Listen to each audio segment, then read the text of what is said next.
ಅಶೋಕ್ ಅಶೋಕ್ ಅಶೋಕ್ ಏನಾಯ್ತಪ್ಪ? ಅಶೋಕ್ ಎದ್ದಳು. ಅಯ್ಯೋ ದೇವ್ರೆ, ರಾಗಿಣಿ ರಾಗಿಣಿ ರಾಗಿಣಿ, ಅಯ್ಯೋ ಕಣ್ಬಿಡು ಮಗಳೇ. ರಾಗಿಣಿ ಎದ್ದಳಮ್ಮ.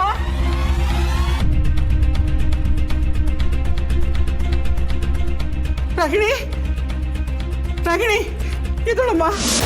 ಏನಾಯ್ತಮ್ಮ? ಯಾಕಮ್ಮ ಇಬ್ರು ಹಿಂಗ್ ಬಿದ್ದಿದ್ದೀರಾ? ಎದ್ದೋಳಿ. ಅಮ್ಮ ಅಮ್ಮ ಅಮ್ಮ, ಅಶೋಕ್ ಎಲ್ಲಿ? ಅಲ್ಲಿದ್ದೇನೆ. ಅಶೋಕ್ ಅಶೋಕ್ ಅಶೋಕ್ ಏನಾಯ್ತು? ಅಶೋಕ್ ಕಣ್ಬಿಡು. ಅಶೋಕ್ ಪ್ಲೀಸ್. ಅಶೋಕ್ ಏನಾಯ್ತಮ್ಮ? ಏನಿದೆಲ್ಲ? ಅಮ್ಮ ಗೊತ್ತಿಲ್ಲ ಅಮ್ಮ, ಬಾಯಲ್ಲಿ ಮೂಗಲ್ಲೆಲ್ಲ ರಕ್ತ ಬರ್ತಿತ್ತು. ಅಯ್ಯೋ ಅಯ್ಯೋ, ಕಾಲಲ್ಲೆಲ್ಲ ಗ್ಲಾಸ್ ಪೀಸ್ ಚುಚ್ಚಿದೆ. ಅಮ್ಮ ಹಾಸ್ಪಿಟಲ್ ಕರ್ಕೊಂಡು ಹೋಗ್ಬೇಕು, ಎತ್ಕೊಮ್ಮ. ಇರಮ್ಮ, ಆಂಬುಲೆನ್ಸ್ಗೆ ಫೋನ್ ಮಾಡ್ತೀನಿ.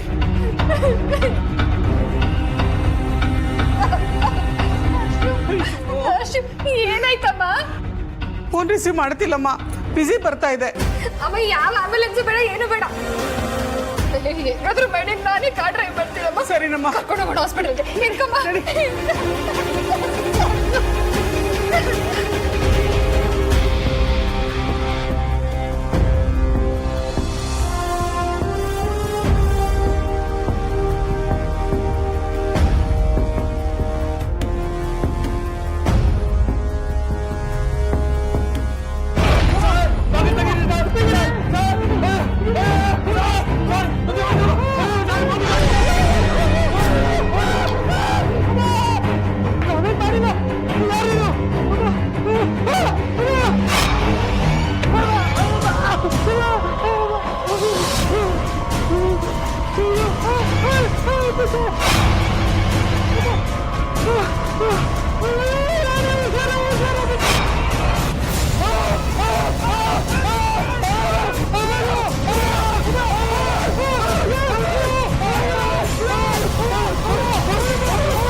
ಯಾರು ನೀನು? ಯಾರು ಯಾರು ಯಾರು ನೀನು? ನಮ್ಗೆ ಯಾಕೆ ತೊಂದರೆ ಕೊಡ್ತಿದ್ಯಾ? ನಮ್ಗೆ ಯಾಕೆ ಈ ತರ ಹಿಂಸೆ ಕೊಡ್ತಿದ್ಯಾ? ನಾವೇನಪ್ಪ ಮಾಡಿದ್ವಿ ನಿನಗೆ? ನಮ್ಮ ಮಮ್ಮಿಗೆ ಪ್ರಶ್ನೆ ಕೇಳಿ ಬೇಜಾರು ಮಾಡ್ತೀಯಾ? ಹುಷಾರ್, ನಾನು ಇವಾಗ ಬೇಜಾರು ಮಾಡೋಕೆ ಬಿಡಲ್ಲ. ನಾನು ನಿಮಗೆ ತೊಂದರೆ ಕೊಟ್ಟೆ ಅಂತ ಮನೆಯೊಳಗೆ ಯಾರಿಗಾದ್ರೂ ಹೇಳಿದ್ರೆ ಜೀವನವಾಗಿ ಇಲ್ಲಿಂದ ಆಚೆ ಹೋಗಲ್ಲ.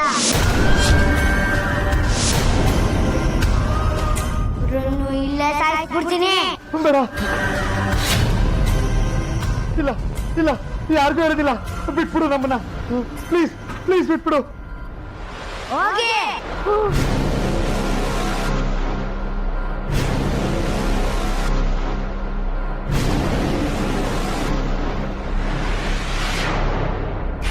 ರಘು ನಡ್ರಿ.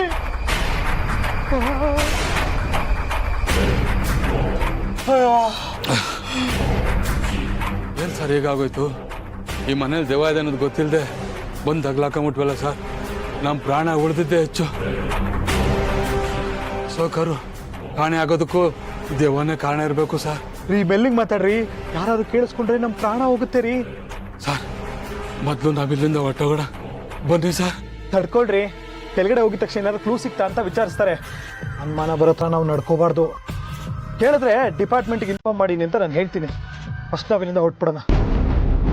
ನೀವು ಸೈಲೆಂಟ್ ಆಗಿರಿ, ತಪ್ಪಿ ಬಾಯಿ ಬಿಟ್ಟಿರ ಆಮೇಲೆ. ಸರಿ ಸರ್. ನಡ್ರಿ.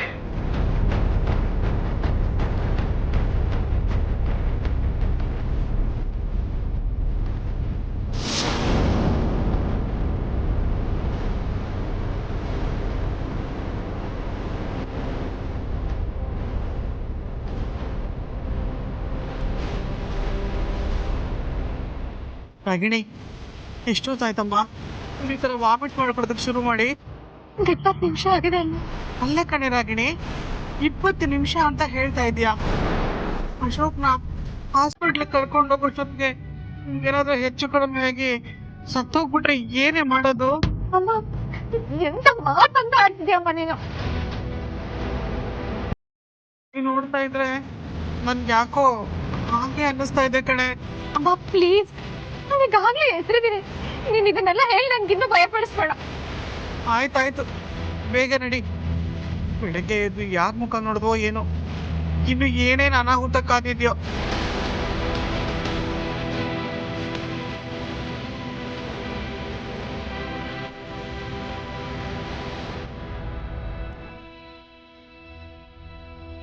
ಅರ್ಚಿ, ಇನ್ಸ್ಪೆಕ್ಟರ್ ನಿನ್ ಜೊತೆ ಮಾತಾಡ್ಬೇಕು ಅಂತ ಬಂದ್ರು, ಮಾತಾಡಿದ್ರೇನಮ್ಮ? ಮಾತಾಡಿದ್ರು ಮಾವ. ಅಶೋಕ್ ಅವ್ರ ಬಗ್ಗೆ ವಿಚಾರಿಸಿದ್ರು. ಈಗ ಎಲ್ಲಿಗೆ ಹೋದ್ರು? ಮನೆಯೆಲ್ಲ ಹುಡುಕ್ತಾ ಇದ್ರು, ಟೆರೇಸ್ ಹತ್ರ ಹೋದ್ರು. ಪಾಪ ಮೋಸ್ಟ್ಲಿ ಅಣ್ಣನ ಬಗ್ಗೆ ಏನಾದ್ರು ಕ್ಲೂ ಸಿಗುತ್ತಾ ಅಂತ ಹುಡುಕ್ತಿರ್ಬೋದು.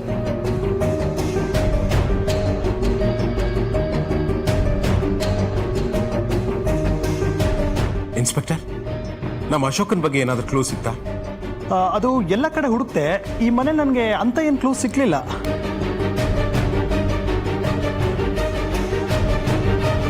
ಸರ್, ಅಶೋಕಿಗೆ ಏನಾಗಿರ್ಬೋದು? ಏನಿಲ್ಲ, ಎಲ್ಲೋ ಹೋಗಿರ್ತಾರೆ, ಬರ್ತಾರೆ ಬಿಡಿ. ಸುಮ್ಮನೆ ಯಾಕೆ ಟೆನ್ಷನು, ಸ್ವಲ್ಪ ಹೊತ್ತು ಕಾಯೋಣ. ಇಲ್ಲ ಇನ್ಸ್ಪೆಕ್ಟರ್, ಅವ್ನ ಮನೆಯಿಂದ ಹೋದ್ರೆ ಆಫೀಸ್ಗೆ ಹೋಗ್ತಾನೆ, ಇಲ್ಲಾಂದ್ರೆ ಯಾವ್ದಾರು ಬಿಸ್ನೆಸ್ ಮೀಟ್ಗೆ ಹೋಗ್ತಾನೆ. ಅದನ್ನ ಬಿಟ್ಟು ಹೇಳ್ದೆ ಕೇಳ್ದೆ ಎಲ್ಗೂ ಹೋಗೋನಲ್ಲ. ಅದು ಅಲ್ಲದೆ ಅಣ್ಣನ ರೂಮ್ನಲ್ಲಿ ರಕ್ತ ಚೆಲ್ಲಿದೆ ಇನ್ಸ್ಪೆಕ್ಟರ್. ಹೌದು, ನಾನು ಕೂಡ ರಕ್ತ ಅಬ್ಸರ್ವ್ ಮಾಡಿದೆ. ಏನೋ ಗಾಯ ಮಾಡ್ಕೊಂಡಿರ್ತಾರೆ ಬಿಡಿ, ಯಾಕೆ ಸುಮ್ಮನೆ ಟೆನ್ಷನು. ಆದಷ್ಟು ಬೇಗ ಹುಡ್ಕೋ ಪ್ರಯತ್ನ ಮಾಡ್ತೀವಿ.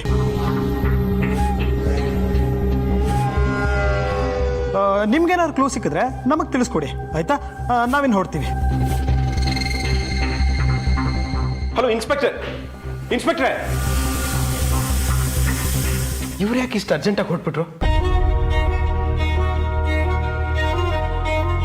ಅಲ್ಲ, ಇನ್ಸ್ಪೆಕ್ಟರ್ ನೋಡ್ತಿದ್ರೆ ಅವರೇ ಭಯಪಟ್ಟಿರೋದ್ರ ಕಾಣಿಸ್ತಾ ಇತ್ತಲ್ವಾ? ನನಗೂ ಹಾಗೆ ಅನಿಸ್ತು.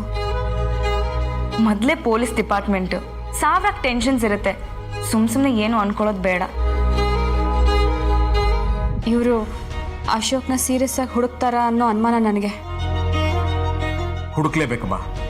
ಹುಡುಕ್ಲಿಲ್ಲ ಅಂದ್ರೆ ಹೈಯರ್ ಅಥಾರಿಟೀಸಿಂದ ನಾನು ಫೋನ್ ಮಾಡಿಸ್ತೀನಿ. ಮಾವ, ಅವ್ರ ಪಾಡಿಗೆ ಅವ್ರು ಹುಡುಕ್ಲಿ, ನಮ್ಮ ಪಾಡಿಗೆ ನಾವು ಟ್ರೈ ಮಾಡೋಣ. ಕೃಪಾಕರ್ ಹುಡುಕ್ತೀನಿ ಅಂತ ಹೊರಗಡೆ ಹೋಗಿದ್ದಾರೆ. ನಾನು ಈಗಲೇ ಫೋನ್ ಮಾಡಿ ನನ್ನ ಫ್ರೆಂಡ್ ಸರ್ಕಲ್ಗೆಲ್ಲ ತಿಳಿಸ್ತೀನಿ.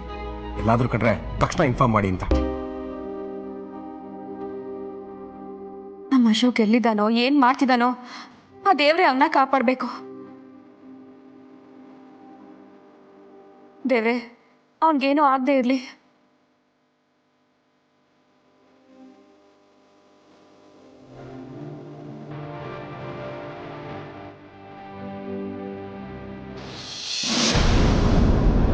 ಎಮರ್ಜೆನ್ಸಿ ಕೇಸ್, ಪ್ಲೀಸ್ ಬೇಗ ಅಡ್ಮಿಟ್ ಮಾಡ್ಕೊಳ್ಳಿ. ಪೇಷಂಟ್ ಎಲ್ಲಿದ್ದಾರೆ ಮೇಡಮ್? ಕಾರಲ್ಲಿದ್ದಾರೆ ಮೇಡಮ್. ಸ್ಟ್ರೆಚರ್ ಅರೇಂಜ್ ಮಾಡ್ತೀವಿ ರೀ.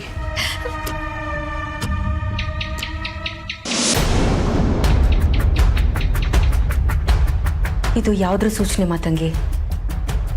ಅವತ್ತು ಹಲ್ಲಿಲಿ ಹೊಚ್ಕೊಟ್ಟಾಗ ಅಶೋಕಿಗೆ ಏನಾದರೂ ಆಗುತ್ತೆ ಅಂದ್ಕೊಂಡ್ವಿ, ಆದರೆ ನನಗೆ ತೊಂದರೆ ಆಯಿತು. ಇವತ್ತು ಅಶೋಕ್ ಅವ್ರಿಗೆ ಏನಾದರೂ ಆಗುತ್ತೆ ಅಂತನಾ? ಪ್ರತಿ ಸಲ ಹಲ್ಲಿ ಹಚ್ಕೊಟ್ಟಾಗ ಯಾರೋ ಒಬ್ರಿಗೆ ತೊಂದರೆ ಆಗತ್ತೆ, ಆದರೆ ಇವತ್ತು ಯಾರಿಗೆ ತೊಂದರೆ ಆಗತ್ತೆ ಅಂತ ಹೇಗೆ ಹೇಳಲಿ ಅಮ್ಮೋರೆ? ಅಶೋಕ್ ಅಣ್ಣ ಬೇರೆ ಮನೇಲಿಲ್ಲ. ಅಶೋಕ್ ಅಣ್ಣಗೆ ತೊಂದರೆ ಆಗುತ್ತೋ ಬೇರೆ ಯಾರಿಗೆ ತೊಂದರೆ ಆಗುತ್ತೋ ಒಂದು ಗೊತ್ತಾಗ್ತಾ ಇಲ್ಲ. ಚಿರು ಹತ್ರ ಇದಕ್ಕೆಲ್ಲ ಅವನೇ ಕಾರಣ ಅಂತ ತಿಳ್ಕೊಳ್ಳಿ ಅಂತ ಹೇಳ್ದೆ. ತಿಳ್ಕೊಂಡ್ರಾ? ಹೇಗೆ ತಿಳ್ಕೊಳ್ಳಿ ಮಾತಂಗಿ? ಕರೀರಿ ಚಿರುನ. ಇಷ್ಟು ದಿನ ಕತೆ ಹೇಳು, ಲಾಲಿ ಹಾಡು, ರೈಮ್ಸ್ ಹೇಳು ಅಂತ ನಿಮ್ಮನ್ನ ಪೀಡಿಸ್ತಾ ಇದ್ದ. ಈಗ ಕರೆದು ಕೇಳಿ, ಅಶೋಕ್ ಅಣ್ಣಂಗೆ ಹೀಗಾಗಿರೋ ಕಾರಣ ಅವನು ಅಲ್ವೋ ಅಂತ. ನಾನು ಅವನ್ನ ಕೇಳಿದ್ರೆ ಅವ್ನು ತುಂಬ ಬೇಜಾರು ಮಾಡ್ಕೋತಾನೆ ಮಾತಂಗಿ. ಮಮ್ಮಿ ನನ್ನ ಮೇಲೆ ಅನುಮಾನ ಪಡ್ತಿದ್ದಾಳಲ್ಲ ಅಂತ ನೊಂದ್ಕೋತಾನೆ. ನಾನು ಅವನ ಹತ್ರ ಏನೂ ಕೇಳಲ್ಲ. ಅವ್ನು ಹಾಗೆ ಅನ್ಕೋತಾನೆ, ಹೀಗೆ ಅನ್ಕೋತಾನೆ, ಬೇಜಾರು ಮಾಡ್ಕೋತಾನೆ ಅಂತ ನೀವು ಸುಮ್ಮನೆ ಆದರೆ ಅಶೋಕ್ ಅಣ್ಣನ್ನು ಕಳ್ಕೋಬೇಕಾಗತ್ತೆ. ಕಾಲ ಮಿಂಚ್ ಹೋಗೋಕ್ ಮುಂಚೆ ನೀವು ಅದ್ರ ಬಗ್ಗೆ ಚಿಂತೆ ಮಾಡೋದು ಒಳ್ಳೇದು. ನೀವು ಯಾಕೆ ಇದ್ರ ಬಗ್ಗೆ ಗಂಭೀರವಾಗಿ ಯೋಚನೆ ಮಾಡ್ತಾ ಇಲ್ಲ ಮೊರೆ? ನೀನು ಹೀಗೆಲ್ಲ ಮಾತಾಡ್ಬಿಟ್ರೆ ನನಗೆ ಕೈ ಕಾಲೇ ಆಡಲ್ಲ ಮಾತಂಗಿ. ಮೈಯೆಲ್ಲ ನಡ್ಕ ಶುರುವಾಗುತ್ತೆ. ಯಾಕೆ ಹೆದರ್ಬೇಕು? ಯಾಕೆ ಹೆದರ್ಬೇಕು ನೀವು? ಅಂತರ್ಪಿಶಾಚಿಯಾಗಿ ಅಲಿತಾ ಇದ್ದಿದ್ದ ಅವನನ್ನ ಕರ್ಕೊಂಬಂದು ಒಂದು ಆಶ್ರಯ ಕೊಟ್ಟಿದ್ದೀರಾ. ಅವನು ಬದುಕಿದ್ದಾಗ ನಿಮ್ಮ ಮಡ್ಲಲ್ಲಿ ಮಲ್ಕೊಂಡು ನಾಳೆ ಕೇಳೋ ಭಾಗ್ಯ ಇರಲಿಲ್ಲ. ನಿಮ್ಮನ್ನ ಅವನು ತಾಯಿಯಾಗಿ ಪಡಿಬೇಕು ಅಂದ್ರೆ ಅವನು ಪುಣ್ಯ ಮಾಡಿದ್ದ ಮೋರೆ.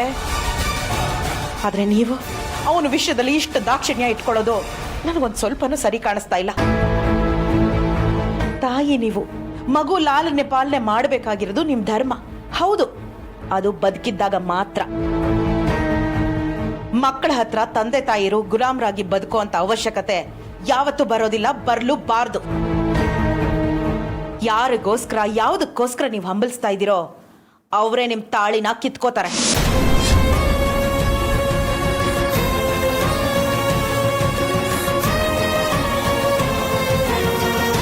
ನಿಮ್ಗೊಂದು ವಿಷಯ ಗೊತ್ತಾ? ಇತ್ತೀಚೆಗೆ ಅಶೋಕ್ ಅಣ್ಣನ ವರ್ತನೆ ತುಂಬಾ ಬದಲಾಗಿದೆ. ಅವರು ಸುಳ್ಳು ಹೇಳಕ್ ಶುರು ಮಾಡಿದ್ದಾರೆ. ಅವ್ರು ಏನೋ ಮುಚ್ಚಿಡ್ತಾ ಇದ್ದಾರೆ ಅನ್ನಿಸ್ತಾ ಇದೆ ನನಗೆ.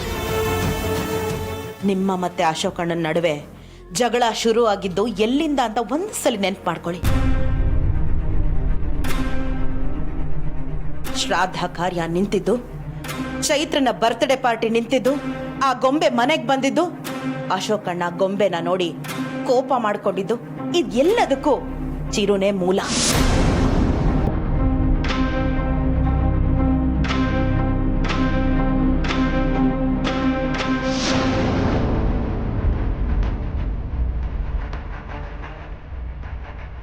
ಡಾಕ್ಟರ್, ಇದ್ದಕ್ಕಿದ್ದಾಗೆ ಬ್ಲಡ್ ವಾಮಿಟ್ ಮಾಡ್ಕೊಂಡ್ಬಿಟ್ಟಿದ್ದಾರೆ.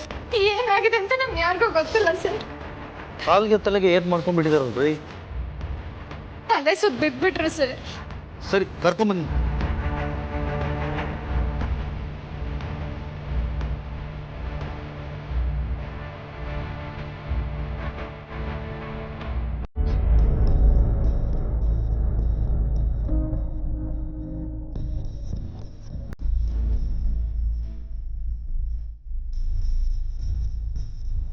ರಾಗಿಣಿ, ಅಶೋಕ್ಗೆ ಏನಾಯ್ತಮ್ಮ? ಏನಾಯ್ತು ಅಂತ ಗೊತ್ತಿಲ್ಲಮ್ಮ. ಅಶೋಕ ಜ್ಯೂಸ್ ಮಾಡ್ಕೊಟ್ಟೆ. ಜ್ಯೂಸ್ ಕುಡಿತಿದ್ದಾಗ ತಲೆ ಸುತ್ತ ಬಿದ್ಬಿಟ್ರು. ಅಶೋಕ್ಗೆ ಏನಾದರೂ ಹೆಚ್ಚು ಕಡಿಮೆ ಆದ್ರೆ ಏನ್ ಮಾಡೋದು? ಅಮ್ಮ ಅಮ್ಮ ಏನಾಗುತ್ತಮ್ಮ? ನನ್ಗೆ ಯಾಕೋ ತುಂಬಾ ಭಯ ಆಗ್ತಿದೆ ಕಣೆ. ಅಶೋಕ್ ನಮ್ಮ ಮನೆಗೆ ಬಂದ್ಮೇಲೆ ಹೀಗೆಲ್ಲ ಆಯ್ತಲ್ಲ, ಅದಕ್ಕೆಲ್ಲ ಕಾರಣ ನಾವೇ ಅಂತ ಆಗುತ್ತೆ. ಅಶೋಕ್ ಅವ್ರು ನಮ್ಮ ಹತ್ರ ಏನೋ ಮುಚ್ಚಿಡ್ತಿದ್ದಾರೆ ಅಂತ ನೀನು ಹೇಗೆ ಹೇಳ್ತೀಯಮ್ಮ ತಂಗಿ? ನಿನ್ನೆ ರಾತ್ರಿ ಮನೆ ಮುಂದೆ ಅಶೋಕ್ ಅಣ್ಣ ನಿಂತಿದ್ದಾರೆ ಅಂತ ಹೇಳಿದ್ನಲ್ಲ, ನಾವೆಲ್ಲರೂ ಹೋಗೋ ನೋಡೋ ಅಷ್ಟರಲ್ಲಿ ಅಶೋಕ್ ಅಣ್ಣ ಅಲ್ಲಿರಲಿಲ್ಲ. ಮತ್ತೆ ನಿಮ್ಮ ಹತ್ರ ಬಂದು ಅದು ನನ್ನ ಭ್ರಮೆ ಅಂತ ಹೇಳಿದೆ. ಆದರೆ ಅದು ನನ್ನ ಭ್ರಮೆ ಅಲ್ಲ ಮೋರೆ, ಸತ್ಯ.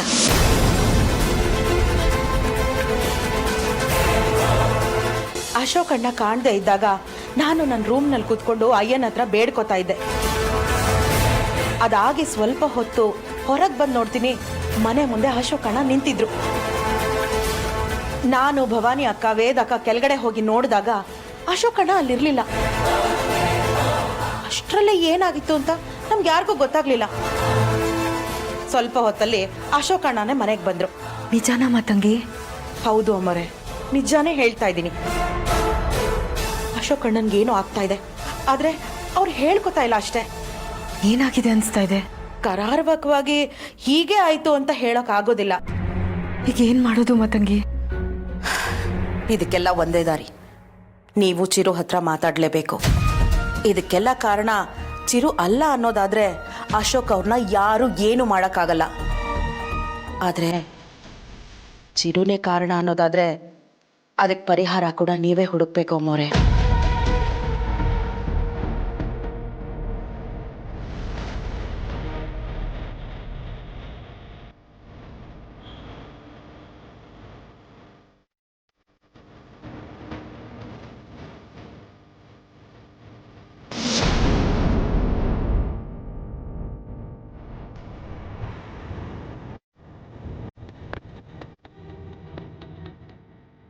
ನಮ್ಮ ಅಶೋಕ ಎಲ್ಲಿಗೆ ಹೋಗಿದ್ದಾನೆ ಅನ್ನೋದ್ರ ಬಗ್ಗೆ ಒಂದು ಸಣ್ಣ ಸುಳಿವು ಸಿಗ್ತಾ ಇಲ್ವಲ್ಲ. ಈಗ ಏನು ಮಾಡೋದು? ದೇವ್ರೆ, ನೀನೇ ನಮಗೆ ದಾರಿ ತೋರಿಸ್ಬೇಕಪ್ಪ. ಚಿಕ್ಕಪ್ಪ, ಮನೇಲಾಗ್ತಿರೋ ಘಟನೆಗಳ ಬಗ್ಗೆ ಯಾರೂ ತಲೆ ಕೆಡಿಸ್ಕೊಳ್ತಾ ಇಲ್ಲ. ಏನೇನೋ ಅನುಮಾನಾಸ್ಪದವಾಗಿ ನಡೀತಾ ಇದೆ. ಏನೇನು ಅಂದರೆ ಏನಮ್ಮ? ಅಶೋಕ್ ರೂಮಲ್ಲಿ ಕಿಟಕಿ ಗಾಜು ಒಡೆದೋಗಿತ್ತು.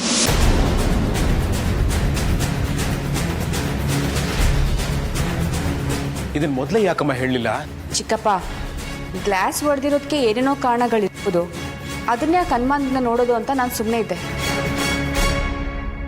ಆದರೆ ಈಗ ಅನಿಸ್ತಾ ಇದೆ ಗ್ಲಾಸ್ ಒಡೆದೋಗಿರೋದಕ್ಕೂ ಅಶೋಕ್ಗೂ ಏನೋ ಸಂಬಂಧ ಇದೆ ಅಂತ.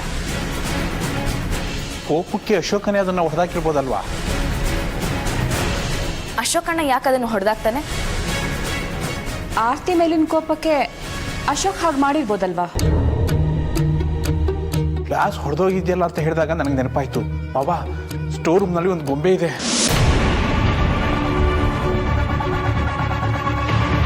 ಅದು ನೋಡೋದಕ್ಕೆ ತುಂಬ ಭಯಂಕರವಾಗಿದೆ.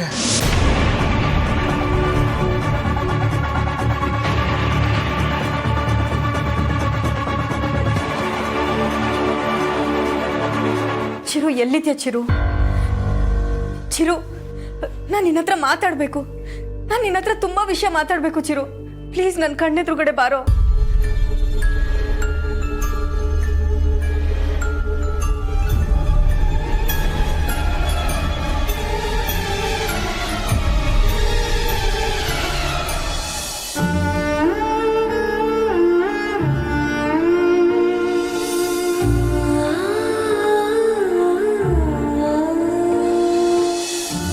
ಚಿರು, ಬೆಳಗ್ಗೆಯಿಂದ ನಿಮ್ಮ ಡ್ಯಾಡಿ ಮನೇಲಿ ಕಾಣಿಸ್ತಿಲ್ಲ ಕಣೋ. ಅವ್ರು ಎಲ್ಲಿ ಹೋಗಿದ್ದಾರೆ, ಏನಾಗಿದ್ದಾರೆ ಅಂತ ಯಾರಿಗೂ ಗೊತ್ತಿಲ್ಲ. ಬೆಳಗ್ಗೆಯಿಂದ ಮನೆಯಲ್ಲಿ ಯಾರೂ ಒಂದು ತೊಟ್ಟು ನೀರು ಕೂಡ ಕುಡ್ದಿಲ್ಲ. ಎಲ್ಲರೂ ಅವ್ರನ್ನೇ ಹುಡುಕ್ತಿದ್ದಾರೆ. ರೂಮಲ್ಲಿ ರಕ್ತ ಎಲ್ಲ ಚೆಲ್ಲಾಡಿದೆ. ಅವ್ರಿಗೆ ಏನಾಗಿದೆಯೋ ಏನೋ ಅಂತ ಎಲ್ರಿಗೂ ಆತಂಕ ಆಗ್ತಿದೆ ಚಿರು. ಎಲ್ರೂ ಭಯ ಪಟ್ಕೊಂಡಿದ್ದಾರೆ. ನನ್ನ ಜೊತೆ ನಿಮ್ಮ ಡ್ಯಾಡಿನೂ ಇಲ್ಲ, ನೀನು ಇಲ್ಲ. ನಾನು ಒಂಟಿ ಆಗೋಗಿದ್ದೀನಿ ಕಣೋ, ನಾನು ಒಂಟಿ ಆಗೋಗಿದ್ದೀನಿ. ಚಿರು, ಈ ಮಮ್ಮಿ ಜೊತೆ ಮಾತಾಡೋದಕ್ಕೆ ನೀನು ಬರಲ್ವಾ? ಈ ಮಮ್ಮಿ ಮಾತು ಕೇಳೋದಕ್ಕೆ ನೀನು ಬರಲ್ವಾ? ನಿಮ್ಮಮ್ಮಂಗೆ ಸಹಾಯ ಮಾಡೋಕ್ಕೆ ನೀನು ಬರಲ್ವಾ ಚಿರು? ಎಲ್ಲಿದ್ಯಾ ಕಂದ? ಪ್ಲೀಸ್ ಪ್ಲೀಸ್ ಬಾರೋ ಚಿರು.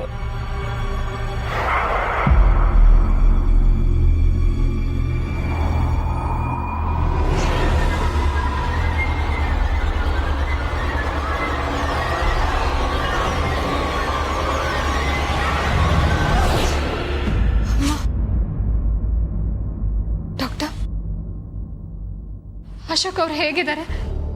ಅವ್ರು ಯಾಕೆ ಬ್ಲಡ್ ವಾಮಿಟ್ ಮಾಡಿಕೊಂಡ್ರು? ಇವಾಗ ಅವ್ರ ಕಂಡೀಷನ್ ಹೇಗಿದೆ ಡಾಕ್ಟರ್? ಪೇಷಂಟ್ನ ಆಸ್ಪತ್ರೆಗೆ ಕರ್ಕೊಂಬರೋದು ತುಂಬ ಲೇಟ್ ಆಗಿದೆ, ಹಾಗಾಗಿ ನಾವು ಉಳಿಸ್ಕೊಳಕ್ಕಾಗಲಿಲ್ಲ.